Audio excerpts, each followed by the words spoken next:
আজকে দইয়ের হাঁড়ি দেখিয়ে ব্লগটা শুরু করলাম। দই হচ্ছে শুভ সূচনা, সেই শুভ সূচনা দেখিয়ে আমি কিন্তু আমার ব্লগ শুরু করলাম, দেশের বাড়িরই ব্লগ শুরু করলাম। সকালবেলা টিফিনে ছিল আজকে এগ ফ্রাই ভাত, আর আমার জন্য ছিল ছাতুর শরবত।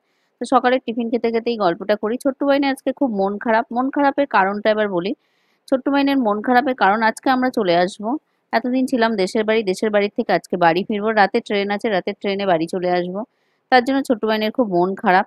তো ছোট্ট বাইনের মন খারাপের জন্য, মন ভালো করার জন্য ছোট্ট বাইনের সঙ্গে একজন দেখা করতে আসবে। কে দেখা করতে আসবে সেটা ব্লগটা দেখতে থাকো, দেখতে থাকলেই বুঝতে পারবে ছোট্ট বাইনের মন ভালো করতে কে আসছে আজকে আমাদের দেশের বাড়িতে।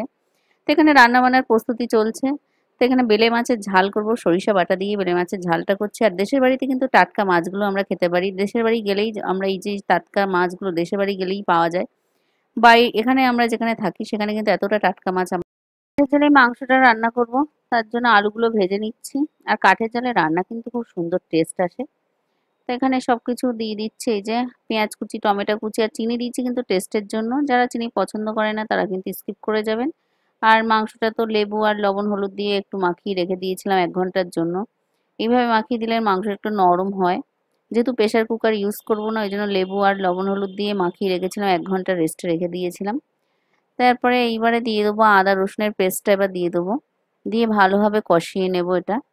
এটা সুন্দরভাবে কাঠের জালে তো খুব সুন্দরভাবে কষিয়েছিলাম, আর বেশ সুন্দর কষানোটা দারুণ হয়েছিল। এই যে তেল ছেড়ে দিয়েছে। এইবার দিয়ে দেবো সেই ভেজে রাখা আলুটা। আলুটা আগে ভেজে নিয়েছিলাম। আর এই যে এবার উষ্ণ গরম জল কিন্তু অ্যাড করবো এর সঙ্গে। আর উষ্ণ গরম জলই দেবেন মাংসতে, কিন্তু মাংসের টেস্ট কিন্তু খুব সুন্দর বাড়ে। তো এই যে উষ্ণ গরম জল দিয়ে এবার হওয়ার অপেক্ষায় থাকবো। তা হয়ে এসছে, এবার নামানোর আগে কিন্তু গরম মশলা দিয়ে দেবো। আর দেখেই বুঝে যান মাংসটা কিন্তু খুব সুন্দর সিদ্ধ হয়ে গেছে।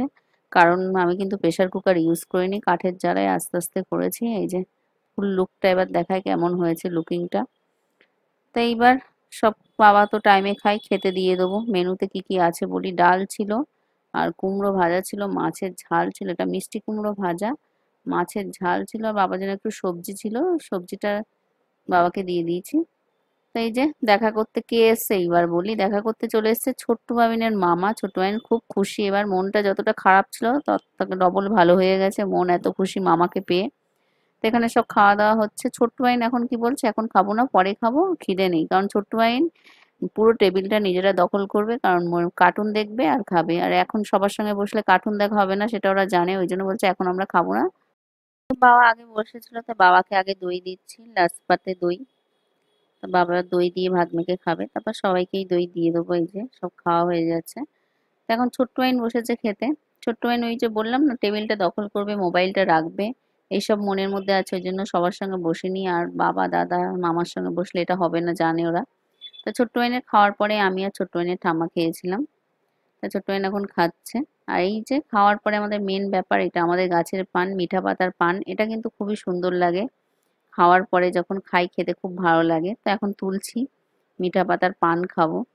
তো এখন পানগুলো সব, এই যে চুন সুপারি দিয়েছি, লাস্টে একটু জোয়ান দিয়ে নিয়েছি, সেটা আমার, আমি খাবো। তো এইবার ছোট্ট বাইনের মন খারাপ ছিল, মন ভালো করে দিয়ে চলে যাচ্ছে ছোট্ট বাইনের মামা। তো ব্লগটা এখানেই শেষ করছি। পরের ব্লগ আমাদের বাড়িতে এসেই দেখা হবে। তো ভিডিওটা ভালো লাগলে অবশ্যই লাইক করবেন। ভালো থাকবেন, সুস্থ থাকবেন, ছোট্ট বাইন ব্লগের সঙ্গে থাকবেন।